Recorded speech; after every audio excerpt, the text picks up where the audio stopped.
Hey, I'm Timothy. Welcome back to my channel. If you're new here, I am a part-time reseller focusing mainly on shoes. I do sell some other things from time to time. I am here on Reseller Storytime. I think I'm created a new little series or new little episode thing to do. And so this is actually episode number 2. If you didn't catch my last one, check it out. I talk a little bit about, was I a jerk? I got some great responses. I appreciate the responses of those that did make comments on those or did mention to those that mentioned to me, what they actually thought about the situation. Well, today I am talking about returns. Returns are something that are part of reselling, you can make a decision on whether you accept returns or do not accept returns. A lot of people do not accept returns, and I understand the reason behind that. They just want to get the item out and just kind of call it a final sale. However, when you do offer returns, I have found, or at least I think, that people are more willing to buy. You take the risk out of buying. There's no risk to them, and basically you take the risk upon yourself. If the person doesn't like it, they just ask to refund it. They send it back to you, and you refund their money. Well, this month I have had the most returns that I've had in a single month. I've had 5 returns, and when you're only selling about 50 to 60 items, around that mark, you find that 10% return rate is a little higher than you actually want. And I just want to kind of run through those returns that I've had and talk about them, because some of them, I understand, some of them were expected, or at least I had some understanding behind them and why they did it. The first couple returns, I'm trying to think these through here. So I sold a pair of money Converse shoes. They were a little vintage, had a little yellowing tint to them. To me, I was like, all right, those are great. I cleaned them and I sold them. And the guy actually messaged me, and actually he didn't message me. He actually sent me feedback, neutral feedback on my eBay account. And I was like, well, dude, he didn't even contact me. He should just at least message me. I'd be glad to work with him. Basically what happened was he said the shoes fell apart the first day he wore them. And what happened was, when the shoes were worn and you applied the pressure and bend, I guess the rubber of the midsoles kind of cracked and started breaking off.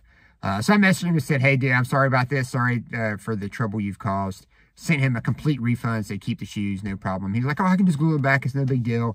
And I'm all about customer service. And so I refunded the money on that. And then there was, let's see, what else was there? There was another pair of shoes. There were a pair of On Clouds. That's another story for another day. Had sold those for $75. The woman said that there was something wrong with them. They were trash and need to be thrown away. I refunded her money after she sent them back to me. Found that there was no problems with those shoes, but I can tell that for another story. And then there is trying to think what else there was. There was another pair of shoes that were I believe they were, I'm trying to remember what they were. They were Skechers, a pair of brand new Skechers, but they had been in storage, and around the eyelets they were starting to get a little bit of green corrosion, and the insides of the insoles were starting to have like a peeling effect to them. These are $60 shoes. I knew about this, so I listed them with defects and sold them for, I think I ended up selling them for $15. And I think I had them listed for $30, and the guy offered me $15, and I took it, with him knowing good and well that they were not perfect. They had issues. Well, they arrived, and he messaged me and said, hey, dude, these are complete trash. They're not worth anything. I've thrown them away, and it's refund. I want a complete refund of my money. Well, like I mentioned, I said, hey, sorry about the issues. I said they were well documented in the listing, and wanted to I'd be glad to refund you money once I receive the item returned. Well, I never heard back from him for like a day. And then he messaged me and says, hey, have we split the difference 50-50? You refund me $15 because it was actually after, I think, taxes or shipping and all that, ended up being $30. And so I agreed to that refund, just, out of goodwill. If there's issues, he had issues with them. I'm sure other people would have issues with them. But, $15 for a pair of shoes, I thought, it was worth dealing with some of the issues. They could easily be fixed. You could put another insole in. You can clean the eyelets and all. So I agreed to that, refunded his money. I think at the end of the day, after shipping and fees and my buy costs, I made, I think, like $2 off of them. But anyway, they're out of my inventory. I did sell them. But it kind of shows that even with refunds, good communication and great customer service can kind of take people off the edge and kind of calm them down a little bit. But I think the one thing that really surprised me about that return was he actually left me positive feedback saying, great transaction, great communication, thank you so much. So he went from, these are trash, I want my money back, to positive feedback. And even with returns, just having that great communication back and forth, being understanding, sympathizing with them, can turn a bad experience around into a positive. So that's my main story for today. I did have two other returns. One was another pair of New Balance, but I guess they ended up not returning them. They canceled that return. So that was the fourth return. And then the fifth return was it was a Turtle Beach PlayStation 4 wireless headset. He messaged me and said, hey, the left ear does not work. And this is one of those items from the Amazon returns bin store that I picked up. And that item, I tested it, turned on. I heard sound like a type of when it turns on. And I couldn't ever test it any further because I don't own a PlayStation. And so that went out, and he messaged me and said, hey, this is messed up, and wanted to start a return process.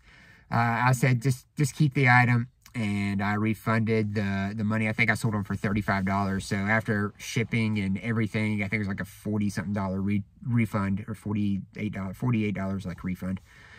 And essentially what I'm out my shipping cost. It cost like $8 or $9 to ship it. And then I'm out the $15 that it cost me that I bought it at the bin. So $23 or $24, I'm actually out. I'm lost. And those things do happen in reselling. It doesn't happen very often, but sometimes you have to take the loss. I'll pick that up on another sale or two, and it won't be that bad. But hey, it's at the end of the day, returns are part of the process. Even if you do not accept returns, if there's a defect or a difference in your description versus what they get, eBay will force that return, and you will, basically have to take the hit. And but hopefully it kind of makes you think through returns. This is some kind of the issues, some of the bad parts that I've had at least this month, but also how you can actually turn them around as well. But that's it. Hey, that's my story for today about refunds and reselling and how to kind of talk through them and get through them. But hey, I appreciate you if you like this video, give it a thumbs up. Take a time to hit that subscription button and that notification bell, and you'll be notified of my next video I post, whether it's a how-to video or whether it is a new episode of the Reseller Storytime. Well, until next time, I will catch you later. We'll talk to you later. See ya. Bye.